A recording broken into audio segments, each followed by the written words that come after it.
So, welcome to our presentation on leading digital transformation within our sector. We've presented and heard people talk about digital transformation in the context of learning delivery, but the reality is this is only a fraction of the movement. This is about how digital transformation affects all perspectives of business and the success of their future, and in turn what that means for learning and development practitioners as they consider how to meet the adjoined learning needs. As part of the introduction to digital transformation, we introduce a selection of touch points, but for the main body of today's session, we focus on your leaders as the people who can lead you through such a change. So before we get started, let's introduce who's on this session. I'm Nina Brebner. I'm an account director at Kineo. I've been here for 6 years and I've been focusing on what digital transformation means to both learning technologies but also the wider group at Sitting Guilds. Good morning, everybody. I'm Elizabeth McManus and I'm the Head of Leading Transformation and Engagement at the Oxford Group. I'm delighted so many of you wanted to join us to think about leading digital transformation, because I know from many of our clients that it's a huge part of enhancing their leadership capability, in particular helping them to find and to develop more business opportunities and help them get future ready. Brilliant. So let's start by looking at what we're going to cover. So we'll take a look at what is digital transformation. Elizabeth will then pick up from there and look at what's expected of leaders, what's the role of leaders in leading digital transformation, and then finally how learning and development can support leaders through such a transition. So up on the screen at you at the moment is a nice image of a telephone box which has been converted to a Wi-Fi zone, and I think the image best simulates the movement in digital. I don't think you'd be wrong for thinking that we've been digitally transforming for decades and more progressively since World War II. So why suddenly the label? Technology in the digital movement has been at its most prolific since the first smartphone was released in 1992 by IBM, and even faster when Apple released the first iPhone 3 years later. This technology put knowledge, convenience, and data at our fingertips and changed the way that we communicate, purchase, and our expectations as consumers. Most of us have skirted around this change, drip feeding in new technology to meet business demands. With the rise of technology, businesses driving sectors like Uber that owns no cabs and Airbnb that owns no B&Bs, it has forced the hand of more conventional services to look at how they digitally transform what they do to stay relevant, competitive, and appeal to their new consumers. So, how is digital transformation affecting businesses? Digital challenges drive up competition. They are more agile, digitally led, creating cost returns to the end customer, and in some sectors can be more trusted. They're not associated with the more mature institutions and sometimes less aligned to scandal and offer greater transparency to their customers. Customer expectations and demand has changed, meaning that customers are less likely to buy from you if your service lacks digital enablement, which makes your service or product transaction transparent, seamless, and easy to process. And that could even be regardless of whether your product is cheaper or closer matched to the overall requirements. Rising business overheads demand that digital supports an increase in efficiency, increase in utilisation, increase in cost effectiveness. Big data requirements. In the modern world, data is gold. It enables a more targeted approach to any service, a greater understanding of customer needs, improves ROI or savings on investment, and enables a more targeted spending on initiatives that will bring the greatest impact. We also acknowledge government reforms. In my working life, I've seen the reform of the utility sector as well as the finance sector. Government reform is often aimed to drive greater transparency and more seamless customer engagement and enable customers to transfer from one provider to another, driving up competition in the sector. These reforms feed into all of the bullet points where they drive changes in leadership. shifts in process, greater competition within the sector, which requires greater emphasis on exceptional customer service, and the ability to modify culture, process, and service to remain competitive. We also know that dated infrastructure poses challenges in the introduction of new technology and to drive a more digitally led culture. In many aspects, digital has been handled in isolation in direct response to a need. There can be a lack of holistic strategy that enables technology to be utilised more broadly, or integrations to be created that led to a more seamless experience overall with that technology. Combine this with a rapid rise in technology innovation, it has sometimes left people feeling like they're amidst a digital storm. All of which puts an emphasis on leadership and their ability to support the transition, as well as create new cultures. So what are the opportunities for learning and development?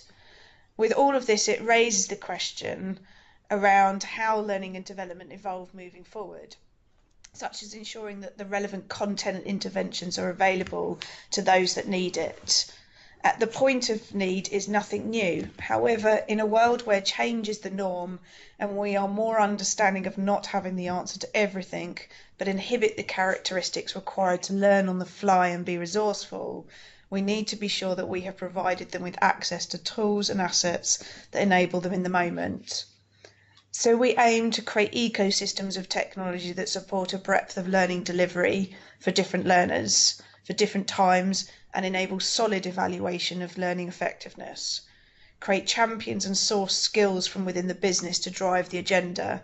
Neither you or your leadership have to be the oracle, and you never know who your closest digital guru might be. Look to curation to aid you in providing insight and knowledge.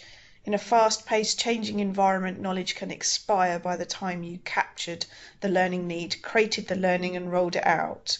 Looking to open source content can help you to stay relevant or even ahead of the need. And heavily invest in your leadership so they have the skills to drive your business forward and empower the rest of the organisation. And that produces a nice segue on to Elizabeth, who's then going to talk about what's expected of leaders. Okay, so in terms of what's expected of leaders, in terms of trying to enhance leadership capability in digital transformation, the first expectation is for leaders to be able to identify and to drive initiatives which increase digital fluency throughout your business. And that goes all the way from increasing individual, personal digital fluency on the part of individual leaders through the organization's learning and development strategy and all the way up to the organizational strategy itself. So how many initiatives can you identify and build which will increase digital fluency in your business? And as part of that, you will be developing new capabilities.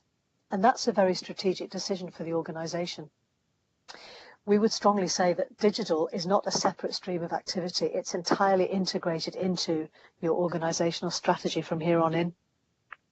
Whether it's a question of considering the kinds of organizations that you might want to think about merging with, if you're in the business of acquiring businesses, what kinds of business acquisitions can increase your digital capability, all the way through to your strategy of thinking about how you develop your people. So digital is very much integrated into the way you are doing business. In terms of encouraging people to develop digital capability, this definitely enhances and adds value to your business. And a spirit of experimentation should be encouraged by leaders. And I'm going to speak a little bit more about that as we go through the rest of the webinar together.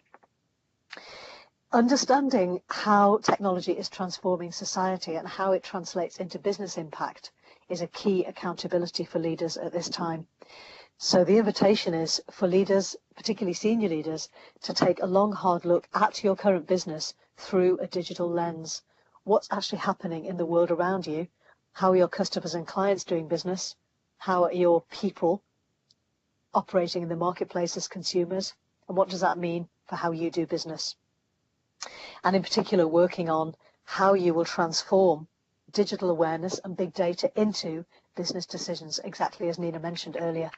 So all of these elements are helpful in thinking about how you as a leader can approach digital transformation.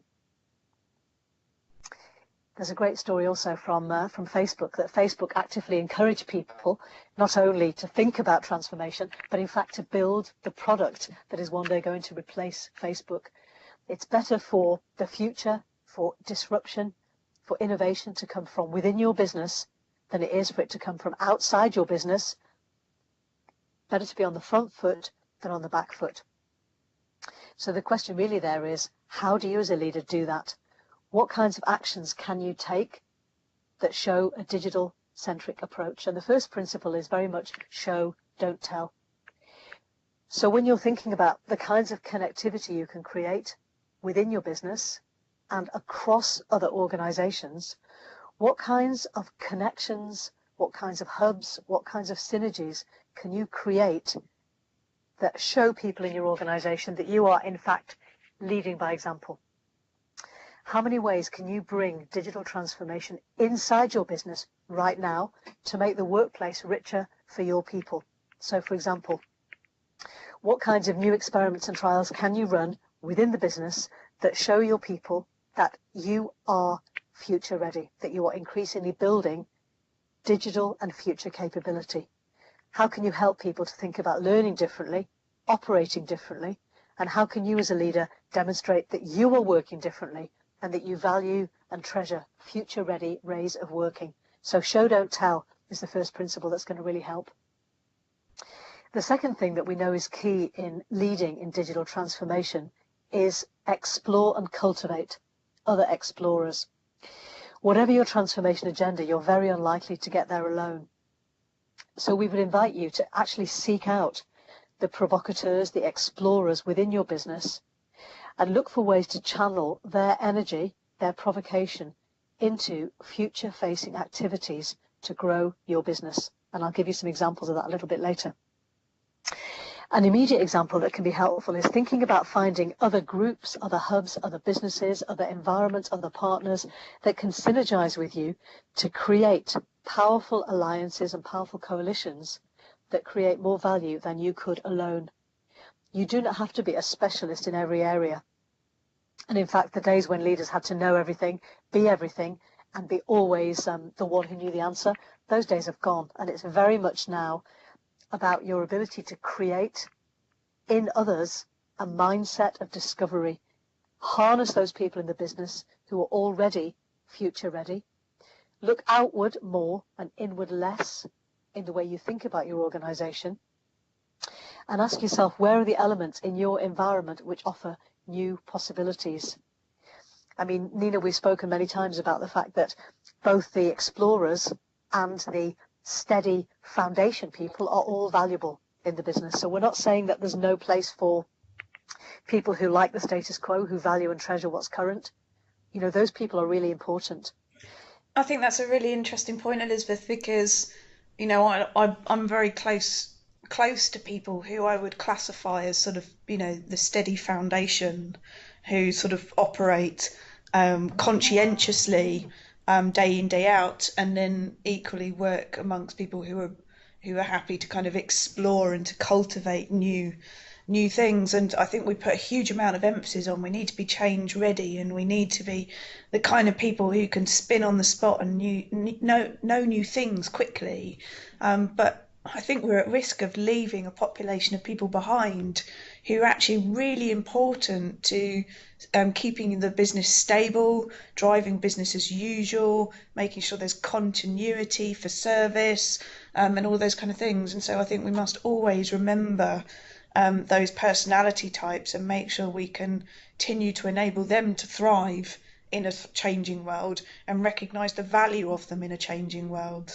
I agree, and I think that all the work we do is really very much around how can leaders unlock and release people's potential, how can they unlock and release people's ability to do their best work. And actually, in terms of valuing people, there's a need to value people right across the organization. And having said that, in terms of leading digital transformation, particularly for the leadership population and the senior leadership population, it's definitely true that there is a leadership imperative to get and to cultivate enough exploration going at senior level within the organization to generate momentum. So supporting senior leaders and actually being senior leaders who are the explorers, or who enable the explorers is an absolutely key part of leading successfully And during digital transformation. and I'm guessing, Elizabeth, that also feeds into creating a leadership population who, um, are secure enough in themselves and what they contribute to the business that they create a culture where that is coming from the bottom up. So everyone within the organisation should feel confident about going to people in a position of influence to be able to say, I have this great idea and I want to see whether we can take it forward. And of course, there are cultures out there that are challenged by that, and that's going to be a bigger change for some businesses than others. I think that's absolutely right. And I think that, where we see businesses who at the moment have had, they've got an enormous amount of potential, but they haven't necessarily created the conditions. That's something that we would really encourage you to think about next, is how can we create the conditions for innovation to thrive? Mm. Because where people are under a lot of pressure, where there's a lot of uncertainty, there can be a lot of fragmentation. Organizations are spread across geographies, across technologies, across complexities. There's a lot of instant demands of the moment. It can be hard for people to stop and think about the future and think about innovation. So we would really invite leaders to start thinking, how do we create the conditions for innovation to thrive? And that's where we're going to go next. So when we think about creating the conditions for innovation to thrive, there are a couple of things that are really useful places to start. And the first of those is to ask bigger questions. Really ask questions as a leader in your organization from the position of looking at the whole organization. And rather than asking, in a sense, relatively tactical questions, ask bigger questions. Ask, how could we? What if we? Who could help us to? So ask bigger, braver questions. And in particular, ask the question, if we really wanted a paradigm shift and not just an incremental shift or a gradual shift in our performance, what would we do? What are those big shift, brave steps or brave moments that we could take that would unlock and release a whole other level of capability within our organizations, whether that's leaders working collectively as a board, an executive group, whether it's individual leaders having braver conversations, asking bolder questions. All of these things play a part in creating the conditions for innovation to thrive. And I want to also comment on one particular aspect which is really important, and that is that where there's a blame culture in an organization, this can happen, it does happen that this will arise, that really stifles innovation. So those of you who are senior leaders on this webinar, those of you who support senior leaders, we're really passionate about encouraging you to think about how can you break a culture of blame? How can you replace it by a culture of adventure? Because without adventure, innovation does not happen. And where there is a powerful blame culture, it's very difficult for adventure to thrive. That point, Elizabeth, reminds me of reading the autobiography of Peter Jones, and he was saying that all entrepreneurs are their greatest success is born out of their biggest failure. And so I'm guessing removing that blame culture becomes essential to the fact that actually, to some extent, we all have to fail in order to sort of, and hopefully not dramatically, but we all, build success off the back of some kind of getting it wrong. And being able to admit that you got it wrong and being able to collaborate with people to think about what the steps of improvement are to be able to achieve that next time without the point of failure. Absolutely. So how do organizations increasingly learn? How do they experiment and learn quickly, learn fast, make adaptations is absolutely key. So where we're going to think about is a little bit more next around what's the role of the leaders should actually be in digital transformation. So what should be happening and how should leaders be positioning themselves? A good place to start here can be to ask, well, where is your leadership capability right now? What's the mindset right now? Because the first place to start is getting a mindset which is being future ready when the future is actually unknown. And what we know is a huge part of being future ready is the ability to think about how to create a mindset that unlocks a degree of freedom to operate. This feeling of releasing, unlocking, liberating is key to being future ready.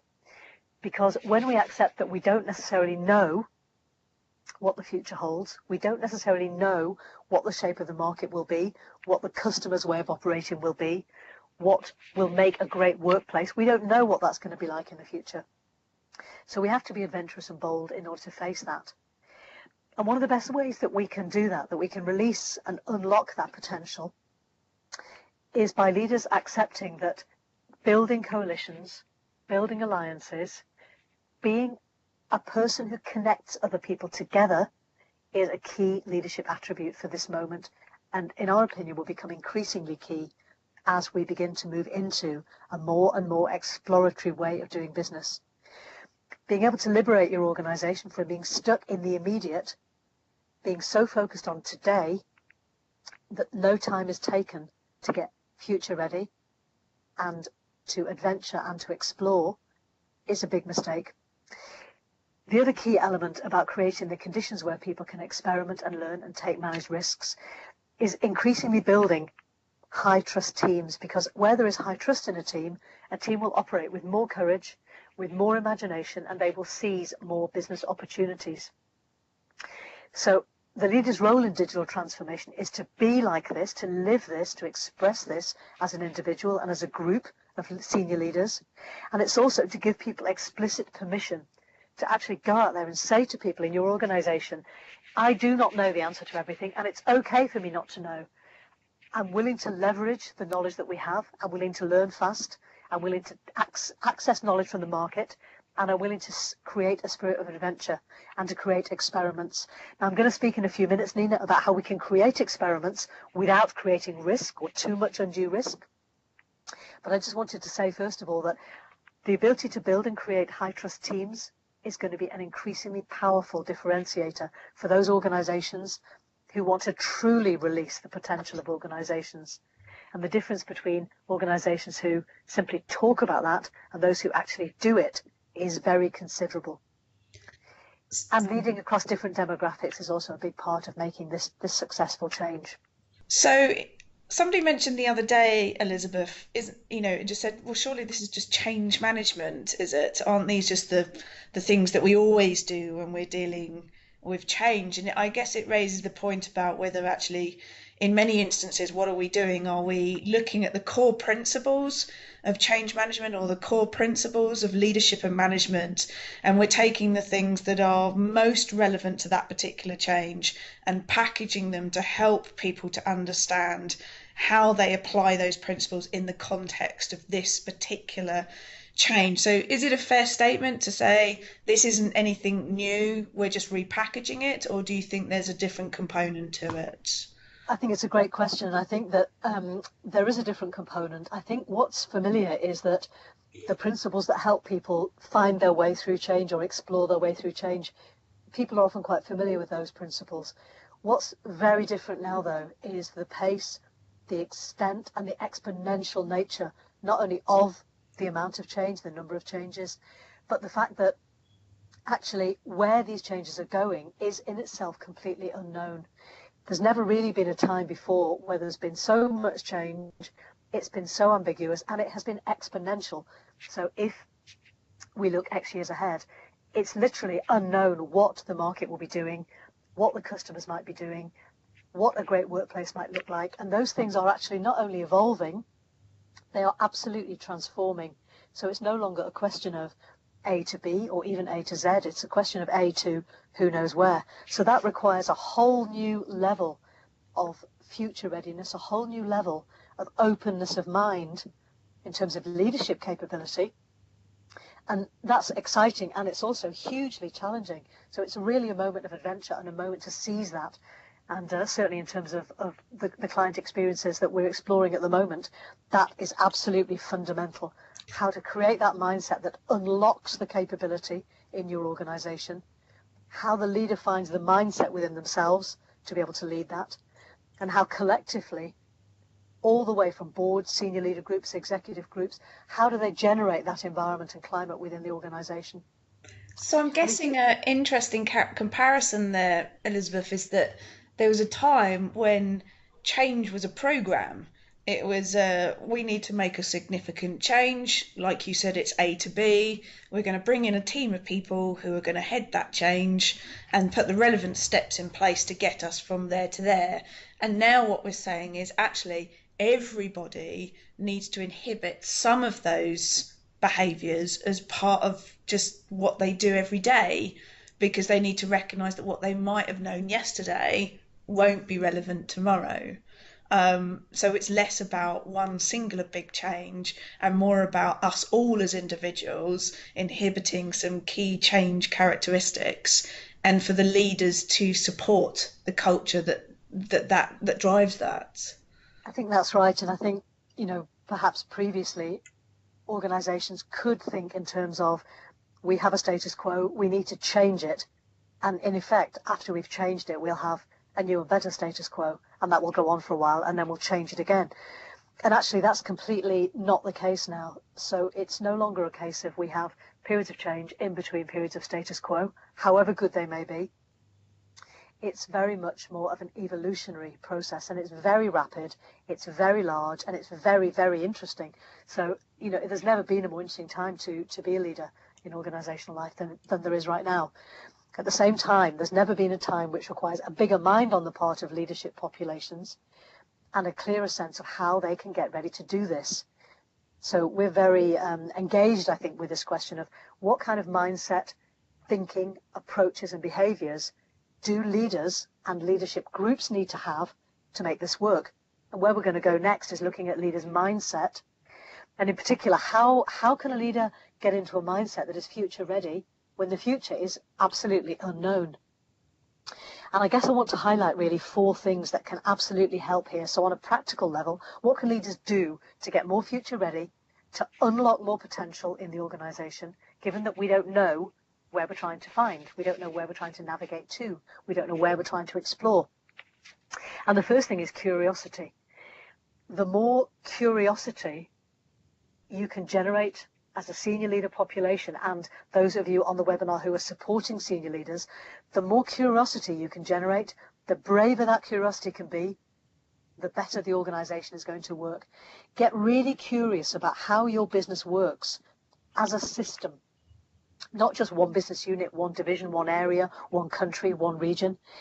The whole organization. Step back from day-to-day business as usual, look at the whole system, and the biggest system that your organization is part of, the social economic system, the global system, the market system, and ask yourself, where are the opportunities, where are the levers that we can operate to influence that system? So step 1 is get incredibly curious.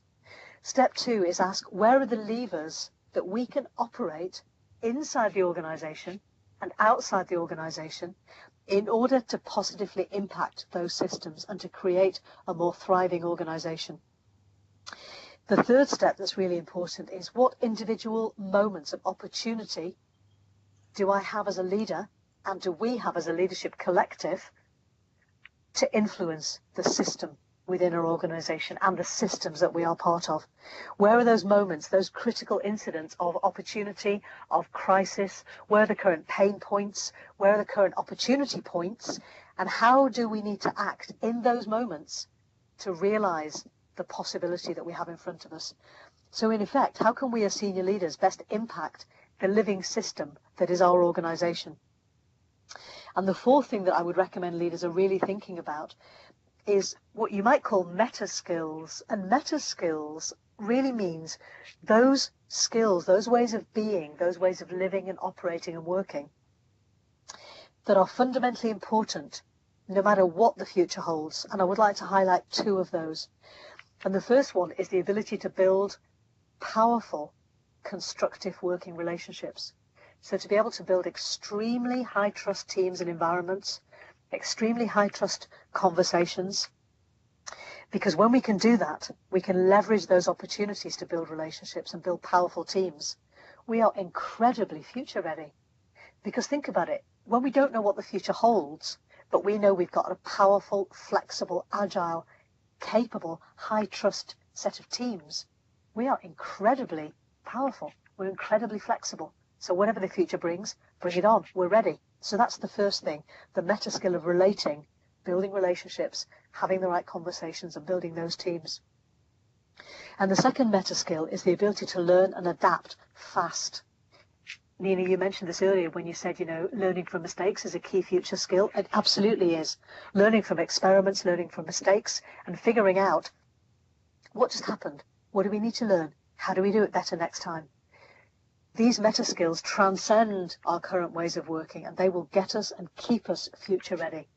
And that's a key part of leadership mindset. Future ready when the future is unknown. And that in turn leads us into thinking about how we create the conditions where people can experiment and learn and take managed risks. And I know that, again, this is something you're passionate about, right? How we experiment and learn. I just want to say a couple of things about that before we think about where we go next. So we've talked about the conditions people need in order to become braver, more experimental. And we've talked about the fact that a leadership imperative is to help everybody in the organization to be brave, to transform their ways of working. So a couple of things that are going to help there. One is prioritize creating an environment where people are psychologically safe.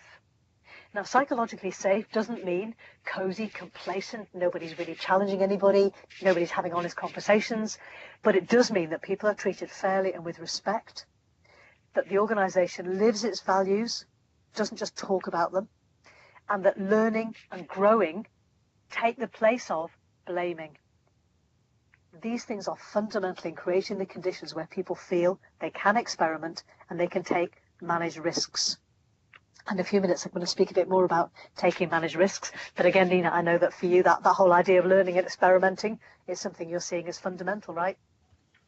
Yeah, I think it's a really important part of everybody's experience, and it's very personal to me as well, because I'm definitely somebody who learns from experience and learns from making mistakes, and from experimenting far more than I do from people telling me how something should be done. So I think it's an important part of the learning culture. I would agree.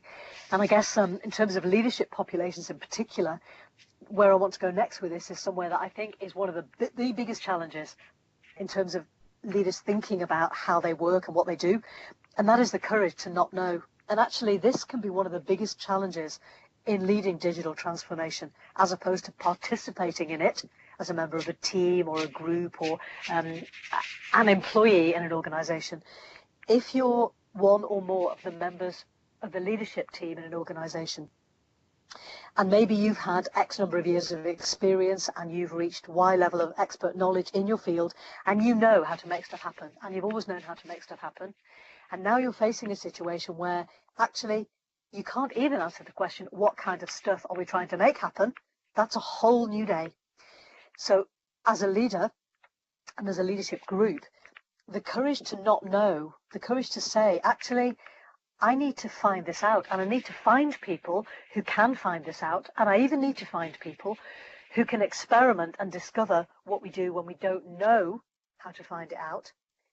That is the culture that we need to be creating now as leaders. You might find yourself absolutely lost in what you refer to as the digital blizzard, and actually you might feel as a leader, I don't know how to take the business forward. Leadership effectiveness now is very, very much less about heroic individuals who have all the answers. It really isn't about that.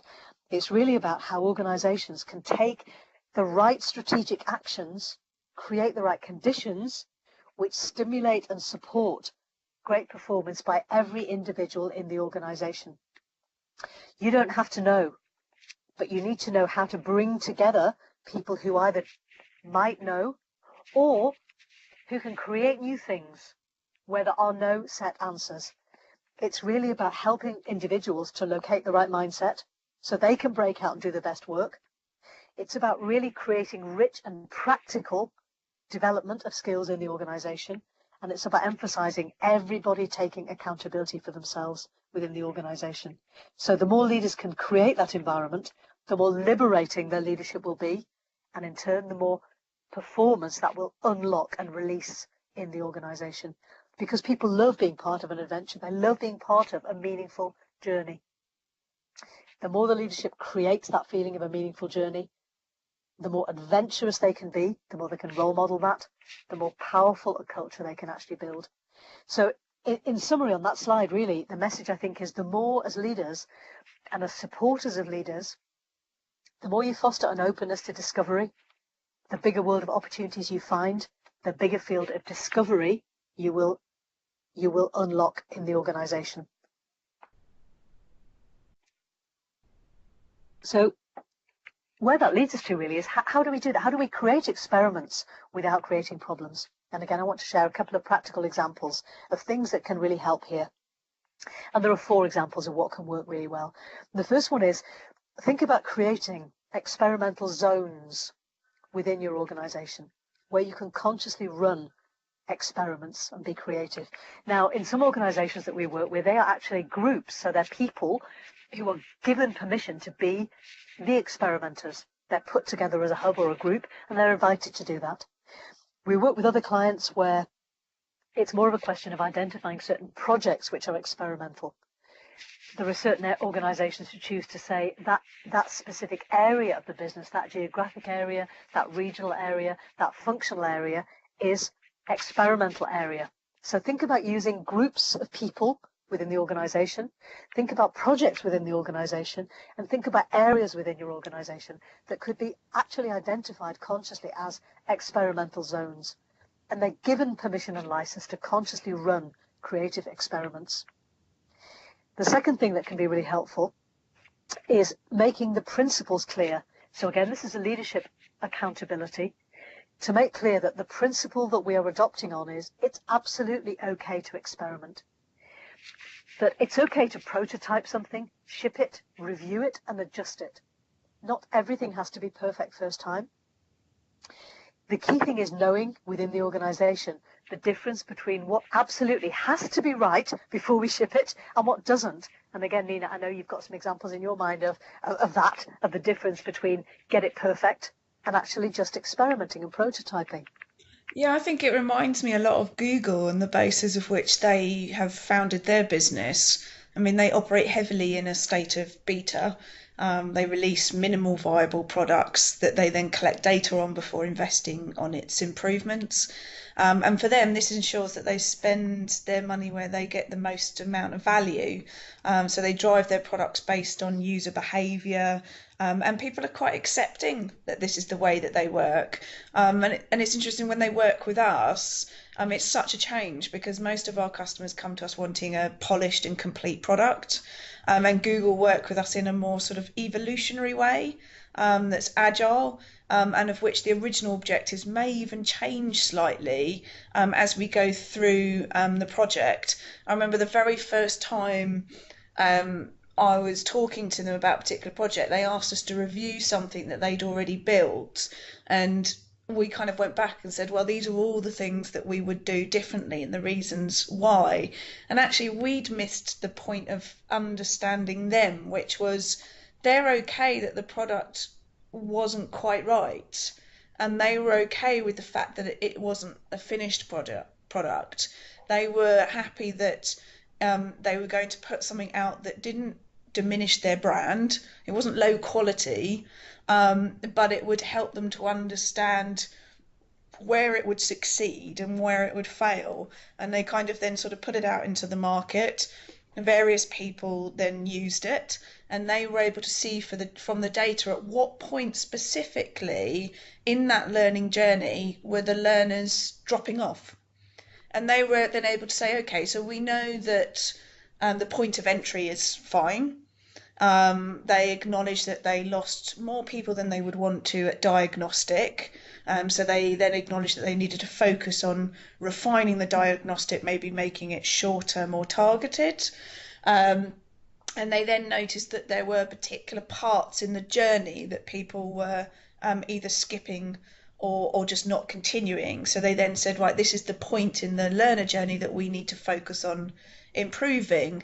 And having been through that experience with them, it completely changed the way that I look at it. And that is actually, we didn't need to look at it as this is an incomplete product and this is what you need to do to make it complete. We needed to work with them to understand what data did they have, and where did we need to focus our attention, and what were the solutions that were going to bring the greatest amount of value to those particular areas. And it was a really nice way to work, to treat everything as an experiment, but in a very safe way, because we were using data to drive the path of which we took. I think that's a great point, and I guess that it also brings to mind for me that there may be, in every organisation, there may well be some no risk or minimum risk zones. So again, you're going to know in each of your businesses, you will know where are the areas where actually it really isn't the place necessarily to just take a prototype it, ship it, review it approach. You may have some areas, and maybe few, and they may be key, where actually they're not necessarily going to be where you start prototyping and experimenting. So if there are some of those areas, identify what they might be and ask yourselves, again, as an organisation, can we insulate those in some way, or can we moderate the risk? Can we experiment somewhere else and bring the findings and the data from those experiments into these key high risk zones, particularly when you work in environments which are high governance, high compliance, high risk, high regulatory, where actually it's not as simple as saying just experiment everywhere. So it's important to avoid naivety. An experimental mindset doesn't mean no good risk management, loss of common sense. It just means knowing where those few points are, where we don't necessarily start prototyping, but make sure that you're not automatically assuming you've got less room than you have. You can be more experimental than you think you can quite often. So have a think about that. And I guess this also feeds into, later on in the presentation, Elizabeth, when we start looking at learning and development and how they can support this process, I think some of the points that we've made on this slide directly apply to them and the way that they deliver a service across the business, because we know that learning development aren't always particularly strong in gathering learning data. And some of that's the limitations of learning management systems, some of that's the limitations of SCORM for tracking online content. But actually, the sort of lack of big data that sometimes sits in learning and development perhaps isn't enabling them to be more experimental in the way that they deliver learning, or enabling them to be a little bit more relaxed about not everything needs to be a complete product, because actually they're lacking the sort of intelligence that comes from data to help them be more experimental in the way that they deliver their learning, and more fluid as well, alongside the extent of which the organisation is changing and knowledge is changing. absolutely, absolutely. And I think that I guess that also leads me to think about the fact that from a leadership perspective, I guess the remaining thing that we would be inviting leaders to think about and really do is think about how much in your organization, how many ways and how powerfully can you invite and inspire your people to create the experiments and to offer the experiments that they would love to create to better serve your customers and your brand. We've got some really lovely examples of organizations where actually people within the organization have been invited by the leadership groups and teams and boards to come and say, look, honestly, here's an experiment that we as a business don't run, but we should be running it. We should really be doing this. And where you've got people in the organization knowing that those things are welcome, knowing those ideas are welcome, knowing that the leadership group is absolutely behind the process of experimentation, you are really unlocking a lot of energy and a lot of creativity there. So in summary there, we're saying experimental zones are really key. Make the principle clear that it's evolution and experimentation, not just perfection, that counts. Know what your no-risk zones are and insulate them appropriately. And invite and inspire your people to create the experiments that they actually know would be valuable to better serve customers and to serve your brand. And actually where those ideas come from, where the experiments come from, doesn't just live within certain special points in the demographic. People talk about leading across different demographics. as part of leading digital transformation.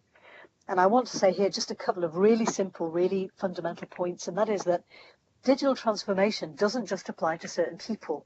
It's not just the new people. It's not just the people who have recently joined the workplace.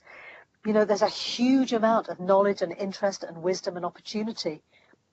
We want leaders to buy everybody in the organization into digital transformation, and everybody having time and possibility of sharing. So think about the demographic in your organizations. Wherever people are in their working journey, you can create a fantastic chapter for them, and they can absolutely be a part of digital transformation. So have richer conversations. Don't just limit yourself to thinking that it lives in certain demographics, because it doesn't. It doesn't. That's brilliant, Elizabeth, and I think that sort of neatly leads on to how learning and development can support this overall process. So let's sort of start by talking about setting the standard with your learning. I think when digital transformation is at the forefront of your business, it only seems right that you should then set the standard with your learning. And I think over the coming slides, we will introduce you to some delivery ideas, which will hopefully inspire how to support this particular audience type. So if we start off with how we intend to reach those leaders, we enable all learner styles. So leadership stretches across all aspects of the business, and as such, it's most likely to have a broader range of learner profiles. We still occasionally refer to Honey and Mumford, mainly because due to its simplicity and its easy to approach to profiling for our customers. But we want to make sure that your reflectors have a forum to ask questions at a later date, and that your theorists have the ability to prepare themselves ahead of a programme and feel comfortable in a group setting.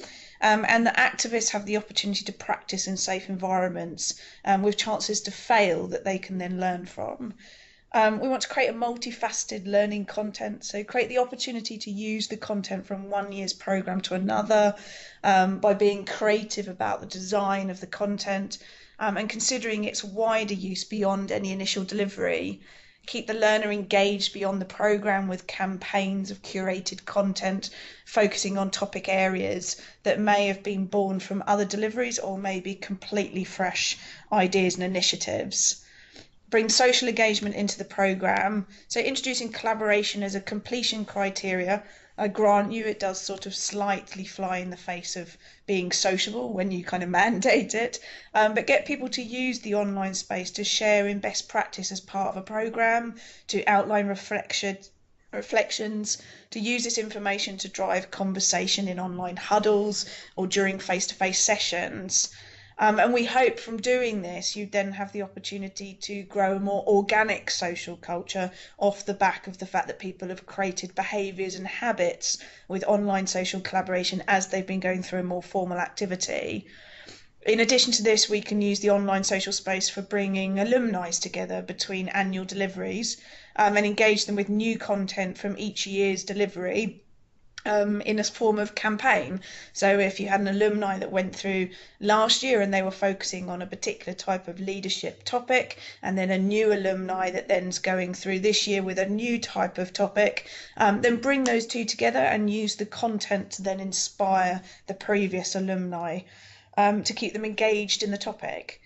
Curate content. Take the pressure off yourself with the use of a curation tool that can deliver regular, fresh content to your audience between programs.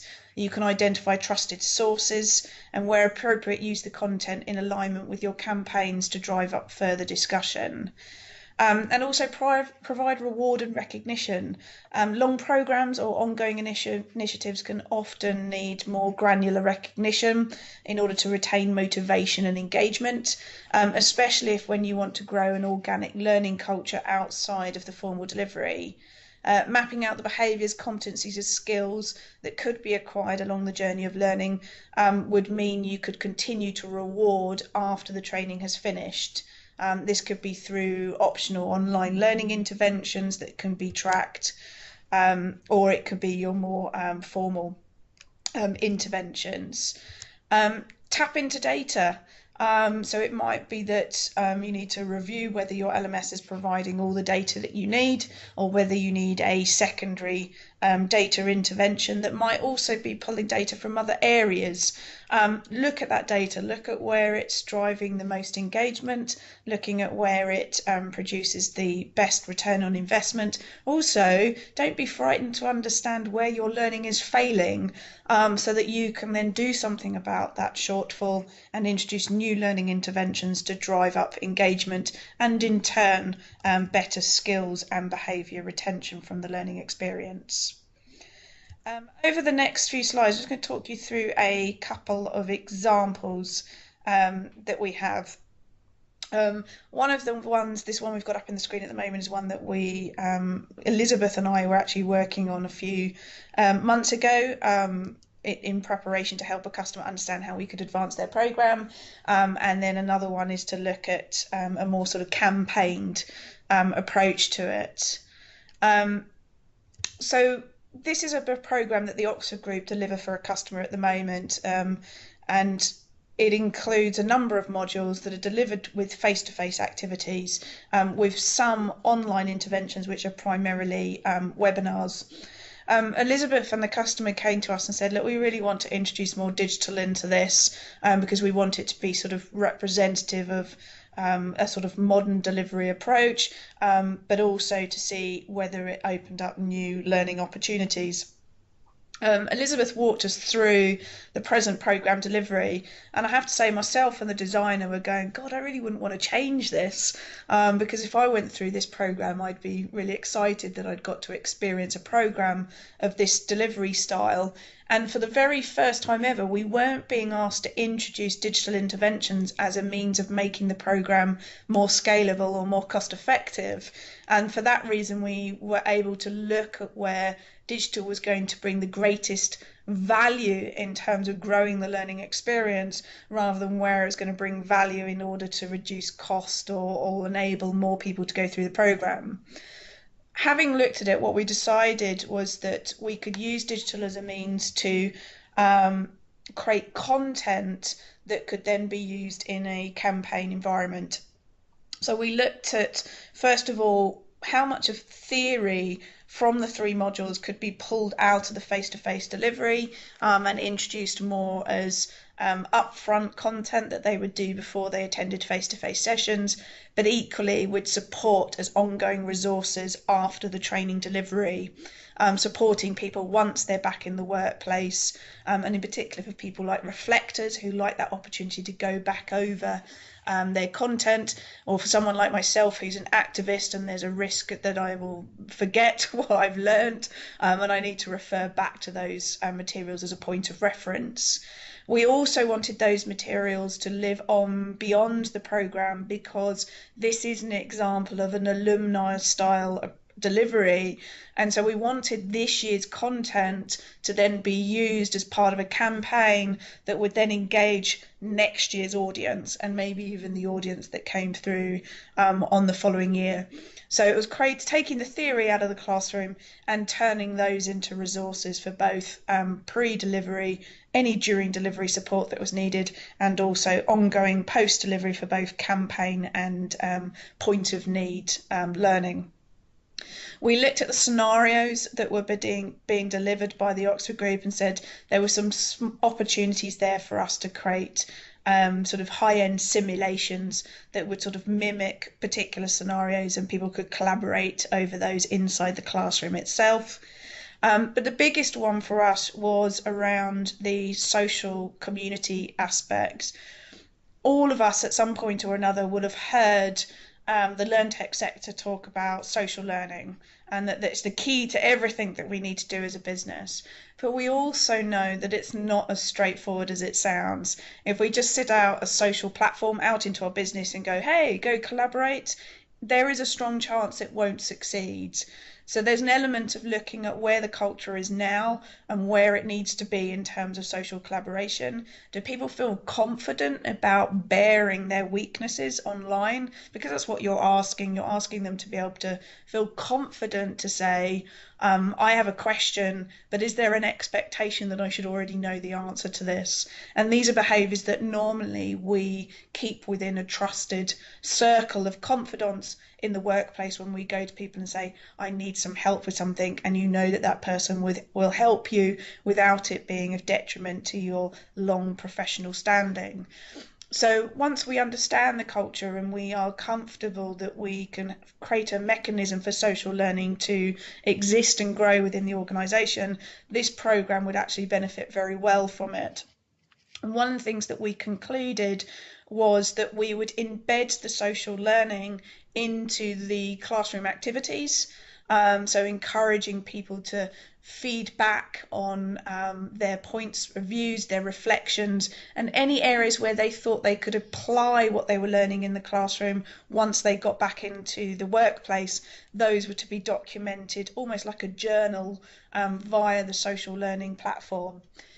Any exercises or call to actions that were set at the end of the face-to-face sessions between each of them would then be set on the social forum to encourage people to then work to their call to actions between those face-to-face sessions via the communities and the collaboration sites. And it would mean that we could create unique groups for those that were going through that training so they continued to collaborate with those that they were doing the training. And then finally, there would be some ambition that it would then live on beyond the training delivery, where we would then open up that alumni to previous alumni that had been through the training, enable them to continue an environment where questions could be asked, best practice could be shared, or areas for continuous improvement could be generated via the social collaboration. So this is a really nice example of being able to take that face-to-face delivery and introduce those digital interventions in the Oxford Group Expert Leaders Programme delivery. Slightly different to this one, the example that I'm going to bring up now is for a programme that we did for a customer a few years back. For the purposes of not using their brand, we've actually sort of anonymised the imagery, but they came to us looking to do a sort of ongoing leadership programme, which would be made up of a more campaign style approach. In front of you, you can see two sort of wheels. The left-hand side one is much more about the competencies associated with leadership. So they'd identified what the competencies would be for that delivery. And on the right-hand side was then the values that they expected people to inhibit as part of the leadership. In both of those scenarios, these were actually menus that sat within a portal, which then made it very easy for people to go in and say, right, I want to focus on my collaboration competency. They could click on collaboration and it would then take them through to all content that was then relevant to the collaboration aspect. Again, they could also go through to a value, which was to be innovative through digital, and they could then look at all content associated with those values. And that made it very easy for people to work through a portal and target what their key focuses were. So next to so we just talked about the different routes into the system in terms of being able to access content by both competency and values for the leaders. In front of you, what you're looking at the moment is that example homepage of the portal. The homepage acted as a front page to the campaign. You'll notice that there's a banner up there. The banner had a timer on it, which sort of enabled people to see how long that particular subject would remain live within the live space of the portal before it was then sort of archived into a space where people could search for it and refer back to it in a later date.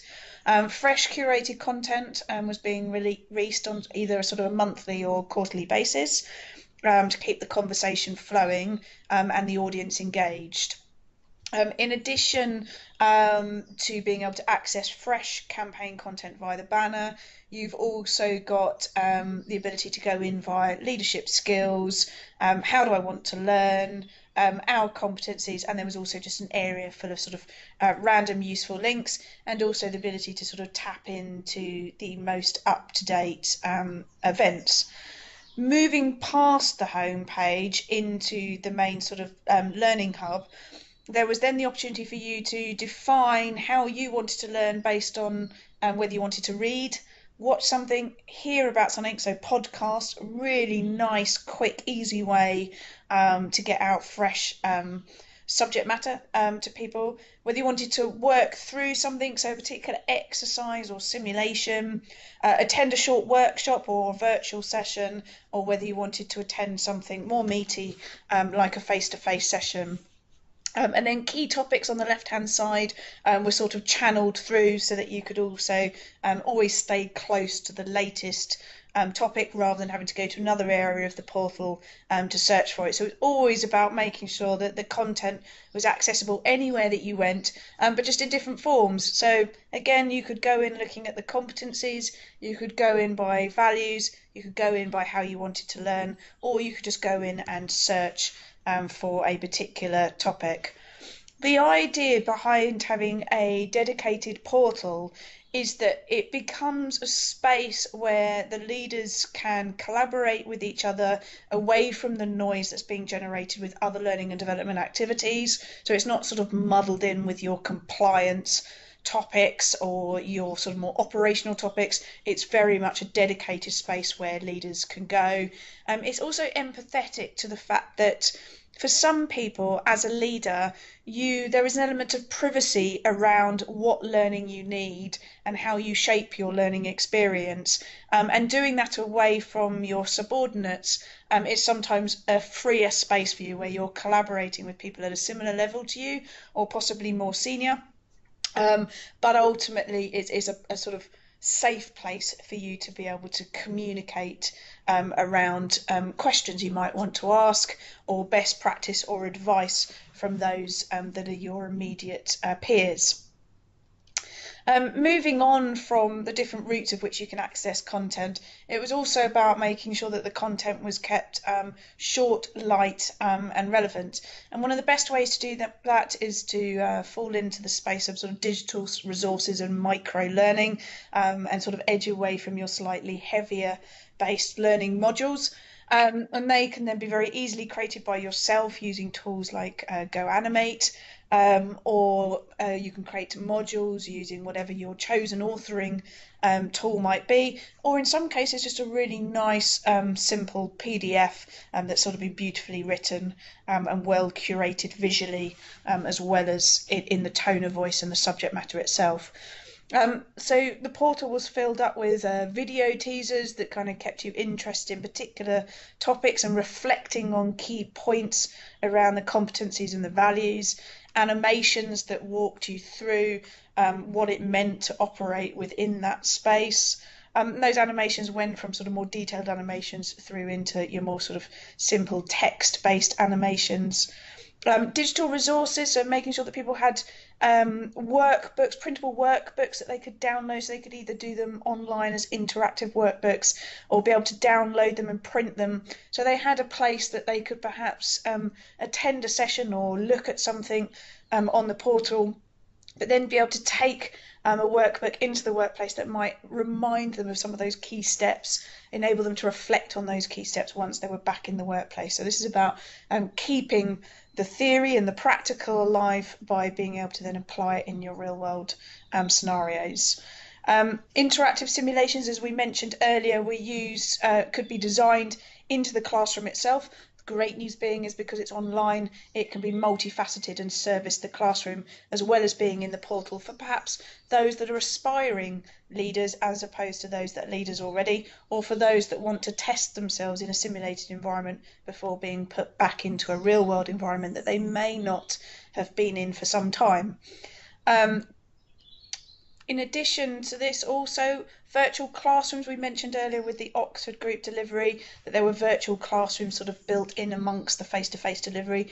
They're a really nice compromise between being able to deliver face-to-face and the total removed nature of digital delivery. It's that nice hybrid ground. They could be little pop-up hangouts where people just come together to collaborate with each other, or they could be more structured training delivery that makes it very easy to access a broad spectrum of people, either globally or diverse across a particular country.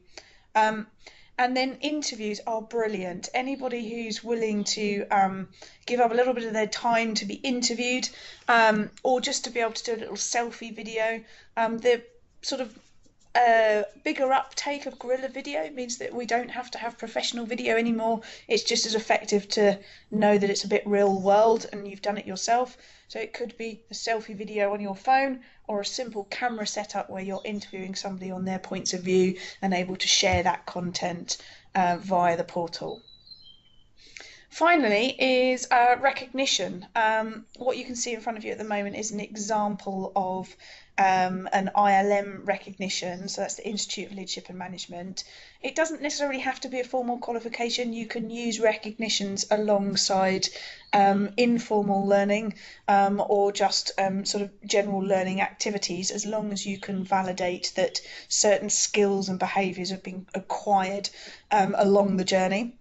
The benefits of using incentives is that it helps to keep people motivated on their journey. And especially when you look at this slightly more casual learning approach with a portal and a mixture of learning that is happening independent to a more structured learning activity, you want people to keep coming back and learning more, and also to hopefully build up the skills and behaviours that equate to something a little bit larger. So it could be that you're recognising that they've acquired good skills around providing feedback, or good skills around creating an innovative environment where people can grow. So you might want to recognise those things as they're going along on their digital leadership journey, but know that that might equate actually to a slightly larger recognition, which is that they are classified as a digital transformation leader. And you may want to just do that informally through recognising yourself, or you may choose to use a recognising body, someone like City and Guilds, where they can then put the recognition against the programme and say that there is some kind of robust assessment that proves that they have acquired the appropriate skills and behaviours along their journey, and for that reason they should be rewarded with something more formal. The image on the right hand side is an image taken from a colleague of mine's LinkedIn page.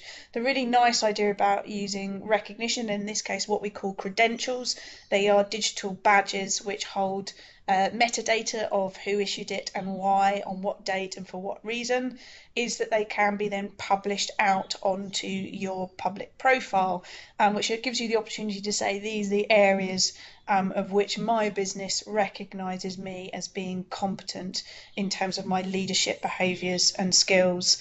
And that fact that they can be branded to your organisation as well makes it a really nice finishing touch that you are being recognised as an investor in people, someone who really promotes a certain mindset within your leadership base, and hopefully that becomes a sort of marketing tool for you as an organisation, as well as an incentive driver for the learner themselves. And all of this in our case is powered through a platform called Credly. So those are really nice examples of how you might be able to sort of engage your learner base either through a more formal programme or slightly more informal activities, and the recognition that underpins that.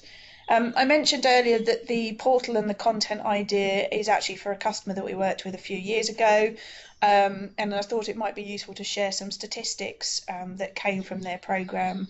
The table on the left is really interesting because it shows actually what had the greatest success rate in driving people towards the portal to use the content. The highest being the fact they did like an e-magazine campaign, and that really inspired people to go to the portal and look at what was available to them.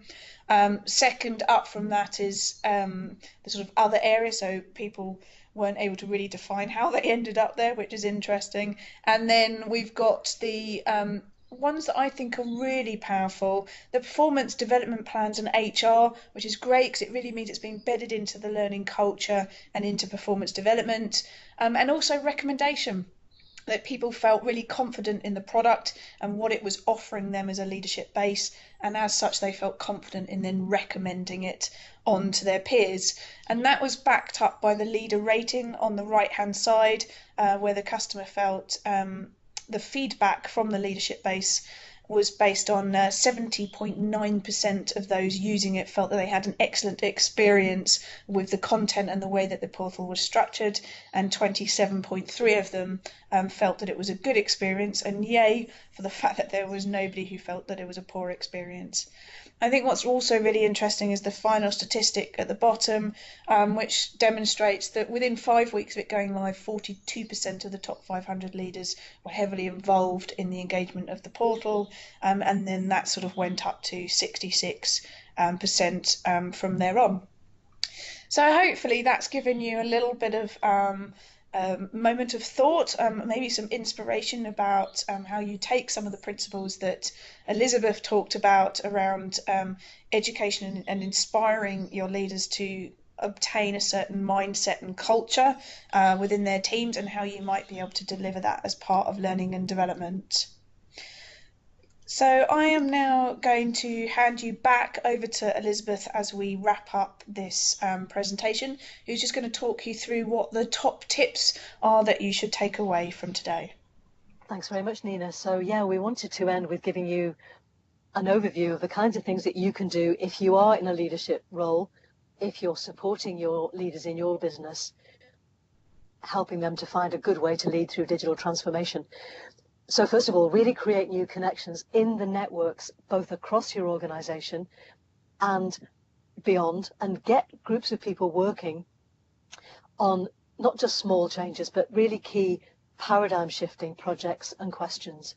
Ask bigger questions and really seek to create more synergies. Make sure the digital experiences you offer, both internally within your business and externally to your customers, are engaging and immersive. As I said earlier, it's absolutely not about a separate bolt-on digital strategy, but really looking at how we immerse that in your business strategy and your people strategy. Choose positive disruption. Don't wait for it to hit you.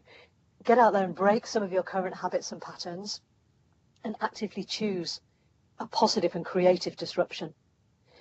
We would love you to feel inspired to have more conversations, and actually in the conversations that you have, be very clear, share your purpose, share your vision for the transformation, and share in what ways do you believe that working in this way can absolutely better serve your customers and better serve your market.